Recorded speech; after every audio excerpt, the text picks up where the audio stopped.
Hi friends, welcome back to poppy simple world. ഇന്ന് നമുക്കൊരു മീൻ കറി തയ്യാറാക്കാം. അതിനായിട്ട് ഞാൻ തിരുത മീനാണ് എടുത്തിട്ടുള്ളത്. മീൻ നന്നായിട്ട് കഴുകി ക്ലീൻ ചെയ്ത് വെച്ചിട്ടുണ്ട്. ആദ്യം തന്നെ നമുക്ക് മീൻ കറിയിലേക്കുള്ള അരപ്പാണ് കേട്ടോ തയ്യാറാക്കുന്നത്.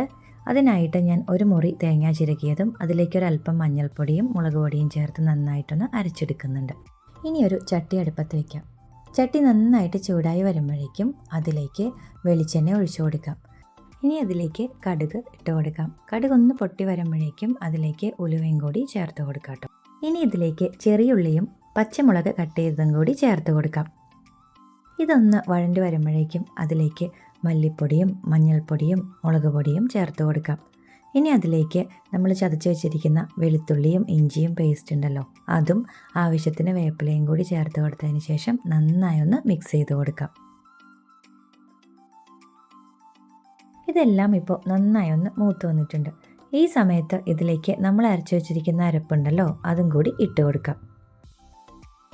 ഇനി നമ്മൾ വെള്ളത്തിലിട്ട് വെച്ചിരിക്കുന്ന കുടംപുളി ഉണ്ട് കേട്ടോ, അതും കൂടി ഇതിലേക്ക് ഇട്ട് കൊടുക്കാം.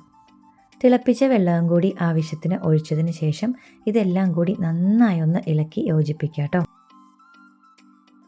ഇനി ഇതിൽ തിള വന്ന് തുടങ്ങുമ്പോഴേക്കും അതിലേക്ക് മീൻ കഷ്ണങ്ങൾ ഇട്ട് കൊടുക്കാം കേട്ടോ.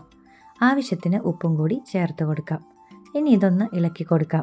മീൻ കഷ്ണങ്ങൾ പൊടിഞ്ഞു പോകാതെ വേണം കേട്ടോ ഇളക്കാൻ വേണ്ടിയിട്ട്.